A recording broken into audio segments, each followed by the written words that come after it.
Hello and welcome to the Cycle Starters podcast. I'm your host, Heather Rebecca Wilson, and today I am so thrilled to be joined by the multi-talented Andrea Ranae. Andrea is a singer-songwriter, speaker, and cultural strategist whose work sits at the powerful intersection of personal healing and collective liberation. Through her music, workshops, and community spaces like Create the Future Club, Andrea helps people discover their own power and vision for what's possible. Her debut EP, Too Much, has been celebrated for its emotional depth and radical honesty, and her podcast, Imperfectly, offers a vulnerable look at what it means to show up for love and liberation in our complex world. Today, we'll be exploring Andrea's ancestry, her journey with ancestral healing, and how she's breaking cycles in her lineages. We'll also dive into her current projects and the unique medicine she brings to the world. So before we get into this juicy conversation, I do have a favor to ask. If you're loving the content we're creating here on this podcast, please like, subscribe, comment, and share. It really helps the algorithm get our content in front of more viewers. So thank you in advance for that. I really appreciate it.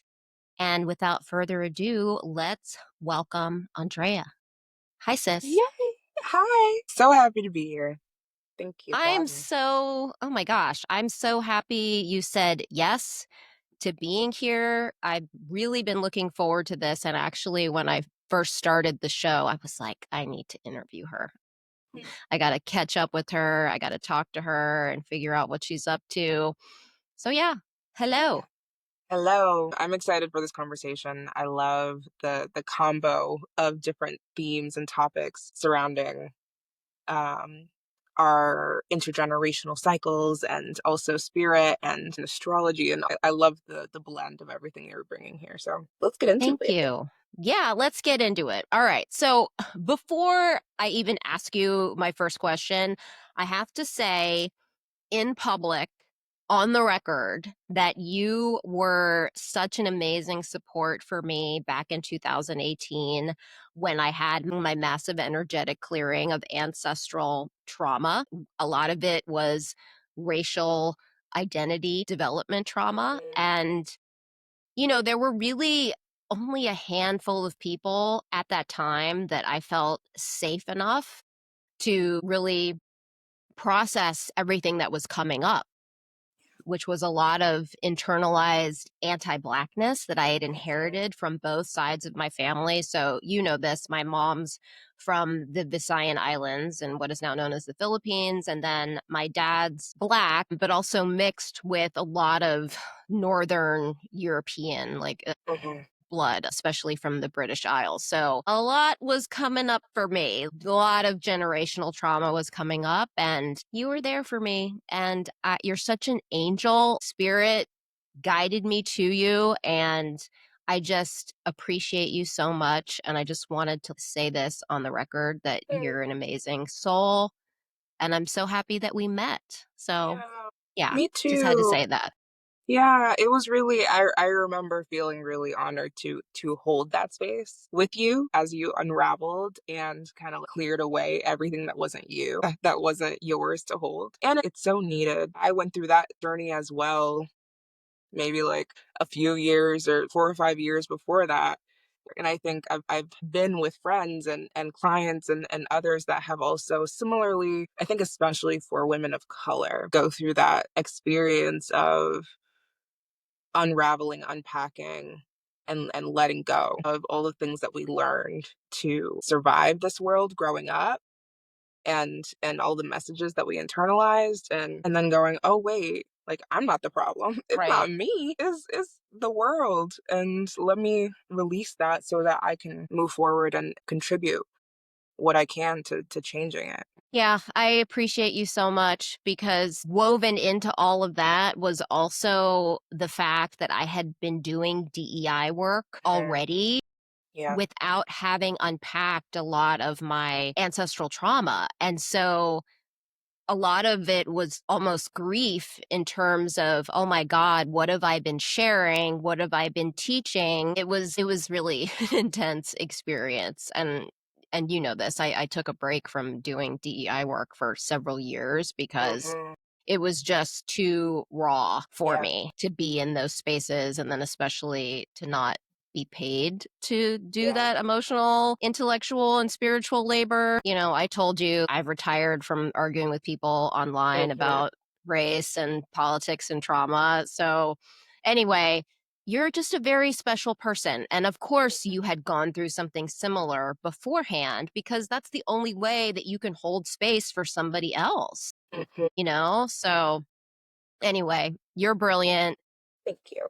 Thank you. No, thank you. Okay, so I did just get that out of the way. I'm sure that will get like woven back into our conversation at some point, but I want to start with asking you, what can you share with us about your ancestral background? Where do your ancestors come Yeah, so that's been a fun journey for me. I primarily identify with being a descendant of people that were enslaved during the transatlantic slave trade. And so my roots, I know, go back to West Africa, especially Nigeria and Ghana. And the history that I actually know, like I know that because of the like DNA tests and things. I don't know that through any kind of like passing down of knowledge because that pretty much doesn't exist. And I grew up mostly around my mom's side of the family. I grew up with my great grandmas on both sides of my mom's family. One of my great grandmas was from Arkansas and moved up north.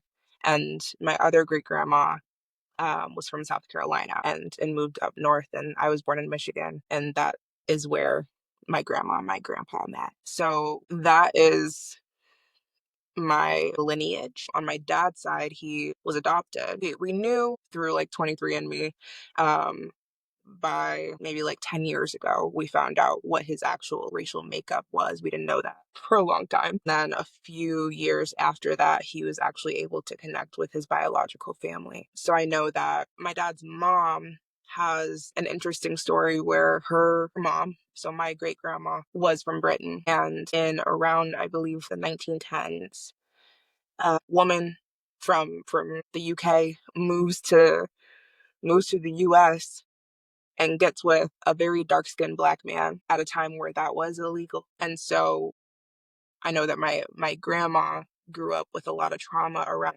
passing as white when she was with her mom, and then looking like her dad stole her and her sisters when she was with her dad. So she wasn't able to be with her dad a lot. And so there's a lot there in that story, in that lineage. But Thank you for sharing that. Tell me, when did this concept of ancestral healing enter your consciousness insofar as things can be passed down from generation to generation?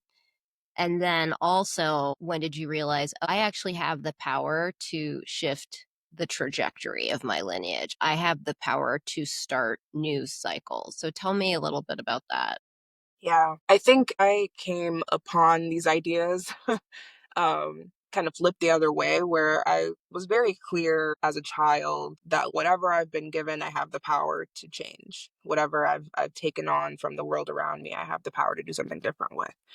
And that's mostly because I grew up with a dad who was a coach, who's been a Mhm. life coach, a career coach, a relationship coach, an executive coach for most of my life since I was like 4. And so that idea of being able to take what I have now and I can create something new or different with it, that's been with me for a very long time. Connecting the dots to, oh, the things that I have now are related to what my parents experienced and what my grandparents experienced and my great grandparents and so on and so forth. Connecting that has been, I think, a longer journey of, I think, especially maybe around my late teens, early teens, I started to link back. I knew about like the relationship, any like pain or upset that I had with my parents. I knew that. So I had that circle of influence. But I started to like I think learn more or get more context about my mom's relationship with her dad and her mom, and my dad's relationship with his adoptive parents, and also his relationship with being adopted, and all of that. And I started to go, wait, no, this is bigger. The abandonment issues that I noticed in myself, which didn't really make sense to me. I knew I had some abandonment stuff and trauma in my body. And it didn't make sense to me for a long time until my mid 20s, where I was like, it's not just related to like my dad and his adoption, but it's also this epigenetic quality within my lineage of separation, of not belonging with the people that you belong to, not being able to stay with them for whatever reason, but especially going back to slavery, that the separation of family is runs so deep, and that fear of losing family runs so deep. And I see that show up in really beautiful ways and in sometimes detrimental ways in both sides of my family. Yeah, I think it was around my mid 20s that I really started to go, oh, whoa, this this goes back beyond me and my parents. Okay, gotcha. Yeah, that's interesting. I didn't know that your dad was a coach. That's makes a lot of sense, you know. Mhm. I mean, that you had that influence very early on in life, and that's very cool. And it explains why, in a way, having that influence that you were able to really be so good at this, like holding space for people at such a young age, you Yeah. know, because when did we do this? We did this when you were working with me. It was like 2018. Oh, it was around that time. Am I was I? 24. Yeah.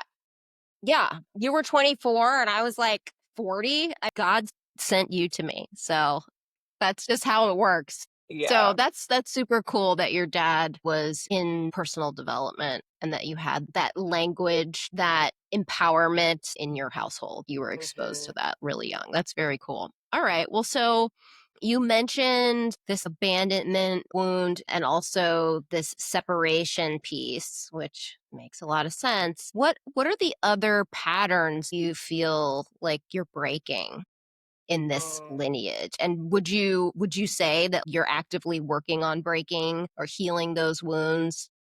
Yeah, tell me more about that.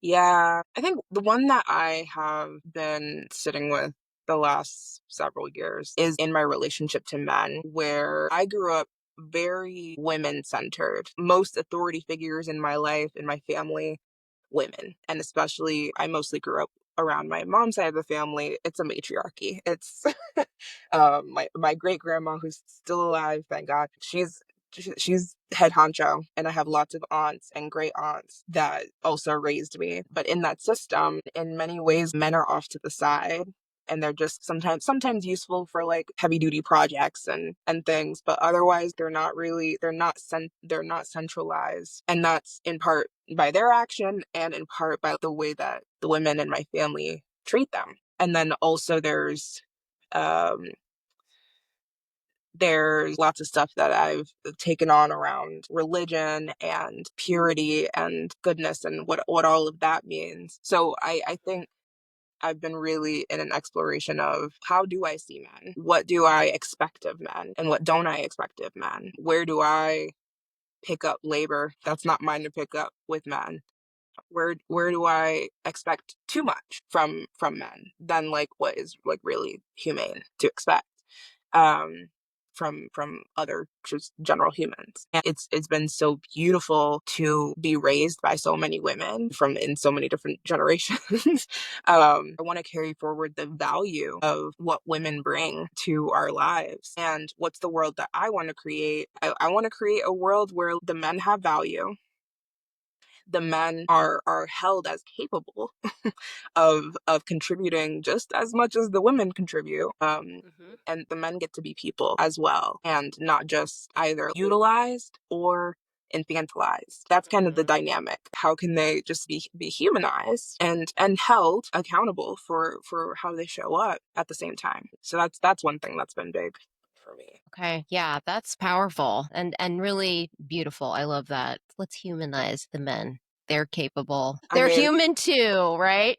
swing from one way to the other sometimes, depending. But at the core, the world that I want to live into is one where men get to be human and also held accountable for how they show up. I love it. Let's have the divine feminine and the divine masculine dancing together in harmony. Hmm. Yes, I like that. Well, so tell me a bit about your journey to becoming the superstar that you are. I mentioned in my intro that you are multi-talented. You know, you're a mentor, you're a space holder, you're an artist. How did you get to where you're at today? Like, where did this all start?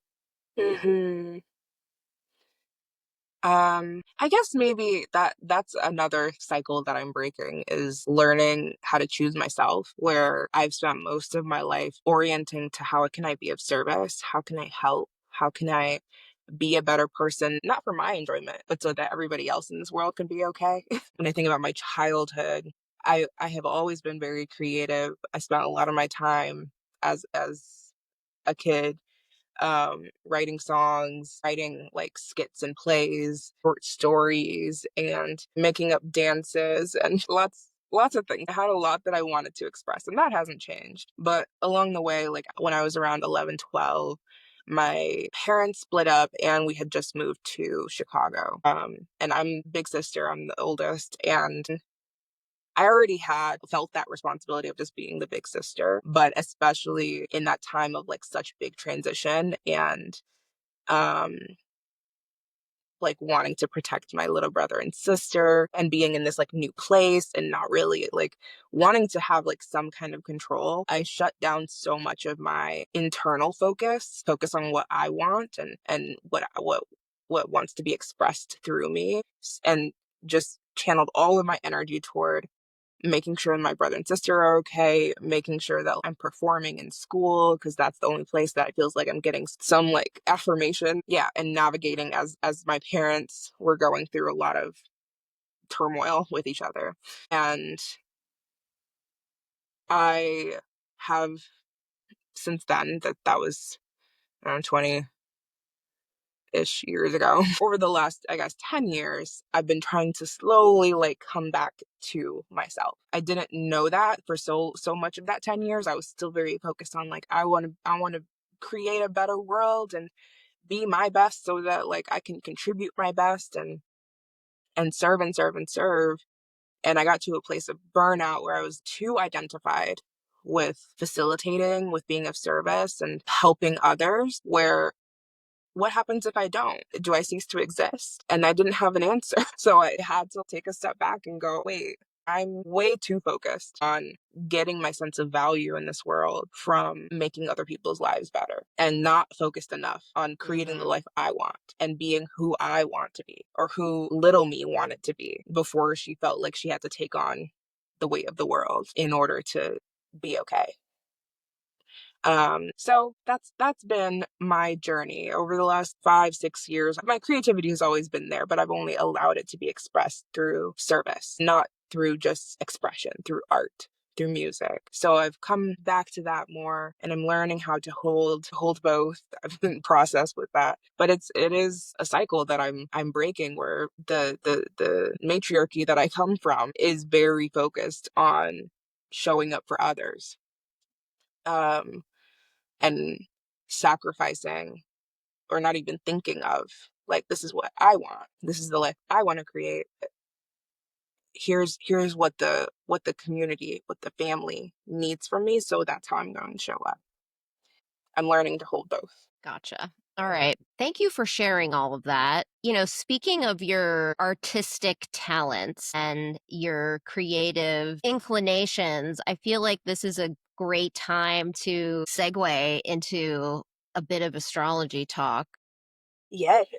Yeah. Would you mind sharing with us your sun, moon, and rising signs? Yes. So my sun is in Leo.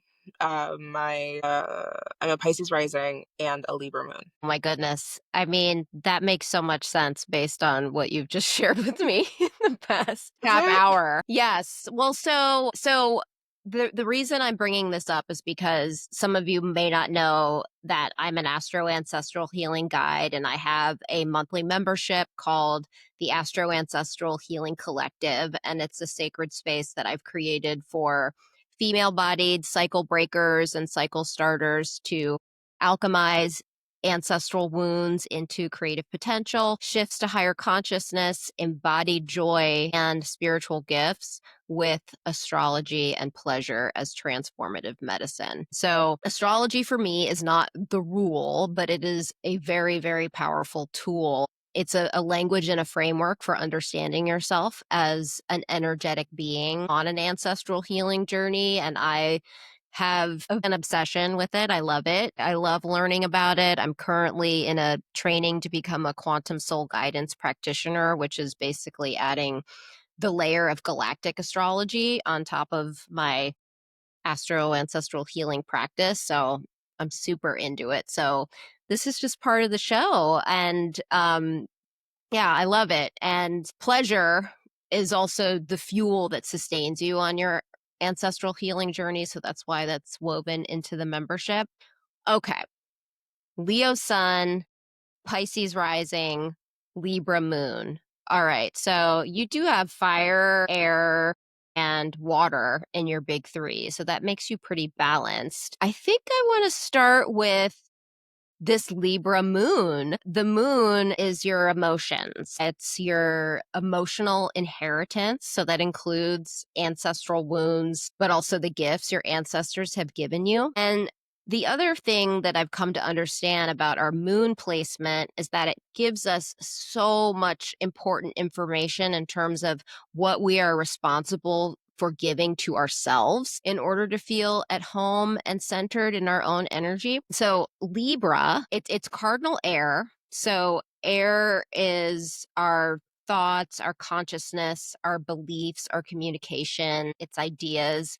It's very intellectual. Libra is very concerned with harmony and justice and balance and being objective. Also, Libra loves to create beauty. And each sign is a spectrum of psycho-spiritual energy with a high expression and a low expression.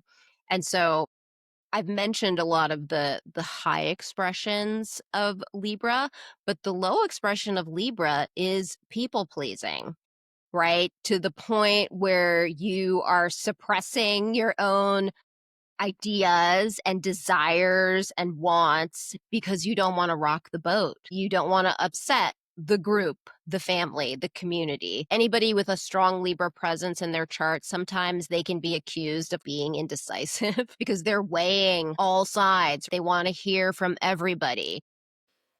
So this tells me that this is probably a wound in your lineage that you are actively working on right now, just based on Yeah. everything you've shared. But this is also a gift of yours, this ability to create beauty and harmony and balance, right? Your concern for justice is also a gift. So tell me about this Libra moon. What do you do to care for yourself? What do you do to care for your emotional life Yeah. with this placement? Well, it's interesting because I have the Libra connection with my dad's a Libra sun and a Leo rising. So we mirror each Wow. other in some ways. And so I've learned a lot through that in my relationship with him about like seeing that Libra part of me reflected back. And that has allowed me to have, I think, more grace for myself and for him in that indecisiveness or in the seeking out of justice. I think me and my dad have sometimes some different perspectives on what justice is. And I think a big part of my tending to myself is allowing myself to have the perspectives on justice that I do, to know that I can hold both sides and that's okay. And going after understanding of why people do the things that they do and having empathy does not necessarily mean absolving them of their consequences, and to be able to hold both the grief and anger and the possibility and joy, um and accountability and responsibility, being able to hold all of these pieces in this very complex world, and being a human and very intricate and intimate and complex relationships, letting things be complex, letting myself hold all sides rather than trying to beat myself into what I think other people would be happy with or how I think other people or how other people think about a certain issue or um, what have you. I think letting myself have the feelings, letting myself have the perspectives and letting that be okay. All right. I mean, would you say that your default mode of processing your emotions is mental? Do you process intellectually first? What does that Yeah. feel like for you? That used to be the case, very much so. I think I've had to learn how to let it just be felt because I used to really require myself that if I'm not going to let myself feel this until I understand why I'm feeling it. Mm. I need to know why I'm feeling the way that I'm feeling before I let myself actually feel it. And I've had to learn how to not do that to myself because the feeling is the feeling. It's there whether I want it to be or not, and I don't necessarily need to understand it in order to just feel it. So, yeah, it's been a journey of moving from like intellectualizing my feelings. That's also a cycle I'm breaking. I think that's very much from like my dad's side of the family. I think especially in the aftermath of my parents' separation and moving to Chicago and everything, I got very robotic about my feelings and very intellectual about it. And I think there is, of course, value. I believe that there is a lot of information, a lot of value in our emotions, a lot that we can learn from our emotions. And learning to not use that against myself, use it as a weapon against myself, where if it doesn't make sense, then I'm not going to let myself feel it. It doesn't need to make sense. I can have my feelings and it'll probably make sense after I let myself feel it, you know? Right. Well, speaking of feelings, I mean, you're a Pisces rising, Yeah. correct? Yes. So Pisces is a totally different energy from Libra. It's mutable water. And I like to think of it as water without a container, water that seeps into everything it touches. So water represents our emotions, our feelings, our sentiments, and all of the water signs are extremely psychic and intuitive. So I know you're super psychic and intuitive. And also, I would say that Pisces is the most multidimensional of all the water signs. The veil is very thin and you can be in multiple like dimensions at once. It's a very dreamy, creative, romantic energy, very spiritual energy in its highest expression. And then the low expression of Pisces is victimhood and giving our power away. This is a big part of who you are. Your rising sign depends on your time of birth. That's why we always ask that when we give a natal chart reading. It changes throughout the day. And it's who you are behaviorally. It's the lens that you see out of. It's your perception of reality. And it's also the energy that people pick up on when they first meet you. So, you're a Leo sun. The sun is where you shine. It's your creative energy and it's how you see yourself. It's like your egoic self. Hmm. The rising sign is who you really are. Hmm. And sometimes that's in the shadow for people. They're not really conscious of how they come across. Tell me about this Pisces rising life. I mean, you're making music, you were choreographing dances when you were younger. What is it like to be this Pisces rising that definitely feels everything? Yeah. And I can see how that could be overwhelming too, right? And so it makes sense that you were intellectualizing a lot of your feelings almost as a way to filter Mhm. everything. But yeah, tell me more about that. Yeah, I love these placements. Endearing is the word that I have around these. Like I see where the Pisces and the Libra, especially, I get in trouble with them sometimes, and then also where I create really cool things out of the things that I get in trouble around. um Through it. So yeah, the Pisces, definitely deep feeling, definitely that intuitive knowing. I think that's been something as I've become more embodied, I've learn to trust more of what I see, what I feel, what I know without being able to say why I know it or how I know it, and trusting that. And I have a resume of decisions that I've made over the course of my life that don't make any sense, but it just feels like I have to do this because it's a part of my spiritual path. like Yeah. this is just where I need to be and what I need to do, and I'm gonna do it until it feels like I shouldn't do it anymore. So a lot of moving intuitively and trusting. My mom's a very practical woman. She's very much like, that doesn't make any sense. I don't know why you would do that. And so I've decided to move to Tulsa, Oklahoma on a whim when I was 25. And like my great grandma was like, what are you going to do out in Tulsa, Oklahoma? What is out there except for tumbleweeds? And I'm like, Hmm. Granny, I just feel like I need to be there. I don't know. I don't know what's out there. And I had a lot of people ask me that question. I'm like, why Tulsa? God, spirit. I don't know. I feel it. I feel the call. So I'm going.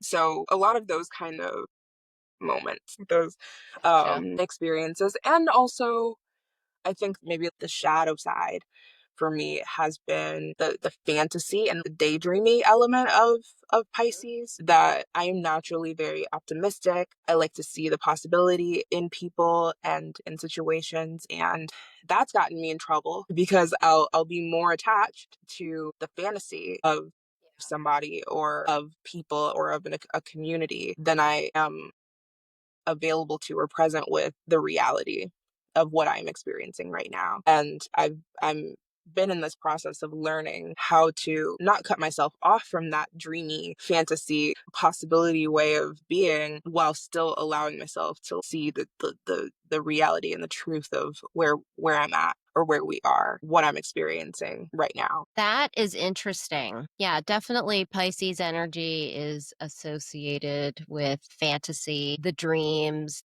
Neptune is the planetary ruler of Pisces, and so the planet Neptune is all about illusions. Mhm. So that makes a lot of sense. All right. Yeah, that was interesting. I hadn't heard somebody describe their Pisces rising in that way, so that was cool. Thank you.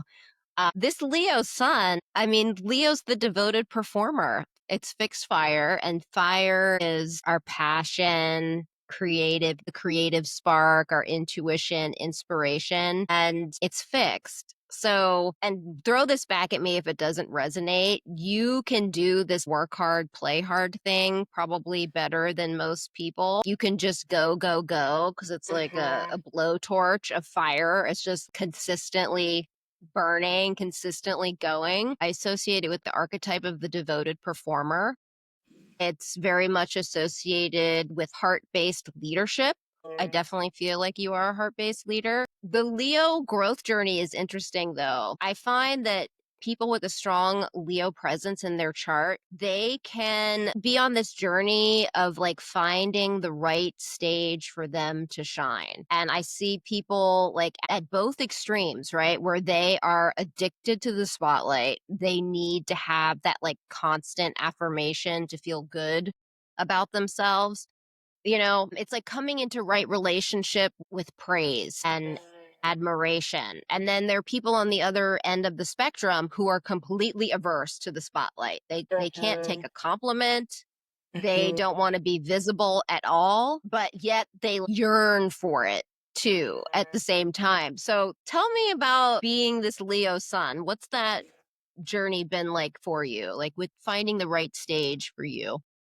Yeah. I mean, I think I've been on both ends of that spectrum. I think, especially when I was more shut down emotionally, that I had to learn how to accept compliments. I had to learn how to just say thank you when somebody complimented me versus pushing it away and, or making it about them or whatever. I really did not want to be seen. But of course, yes, still deeply yearning to be seen. And I think my journey around the Leo sun, when you say devoted performer, what comes to mind for me is I learned how to perform well for others in the bringing together everything, like these big three. I learned how to perform well for what the world needed from me. And so I remember I had a mentor, teacher, friend that one time said to me, as I was working through a lot of leadership stuff, she was like, "You're going to do what you do, and people are going to clap. No matter what you do, you're going to have an audience that claps for you because you're you. But that does not mean that you're doing what you're here to do."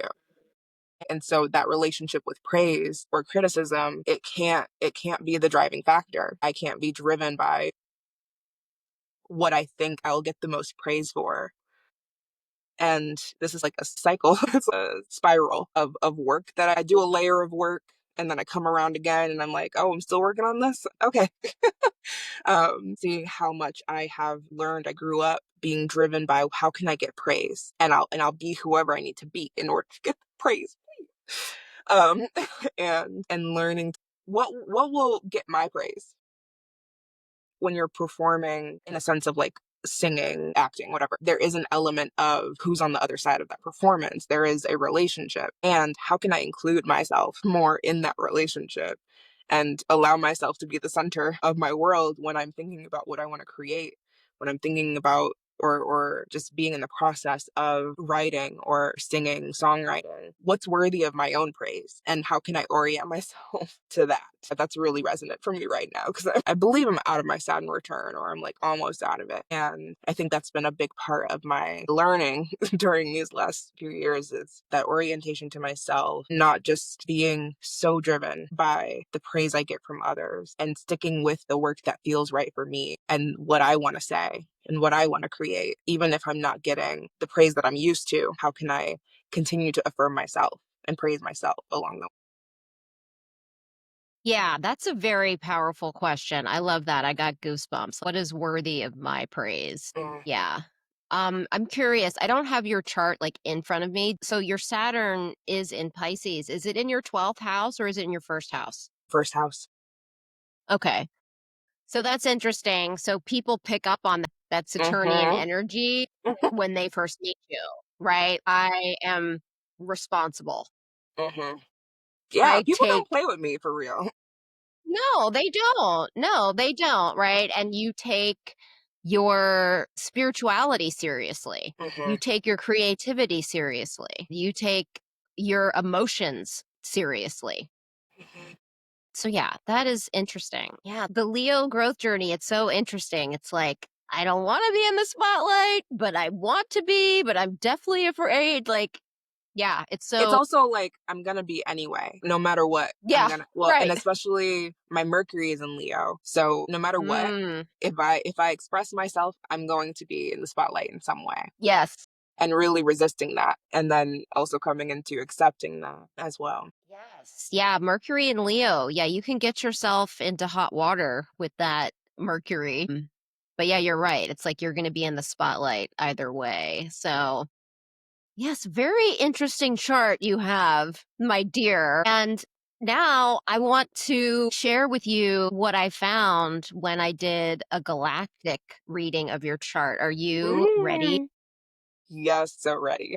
Awesome. So, galactic astrology is basically the study of the relationships between your natal planets and fixed stars, supercosmic points, other star systems. And it's really looking at your soul's journey through many different incarnations on Earth, but also off planet. And I really felt called to dive into this realm when Jupiter entered Cancer because Jupiter is the planet of expansion and Cancer is the sign of the family, right? So I just felt this irresistible pull to expand my notion of family and also help elevate the collective consciousness around this, right? Like the human family, but also our soul family, our star ancestors. So that was kind of the impetus for all of this. Your chart is full of all these different aspects to fixed stars and super cosmic points. So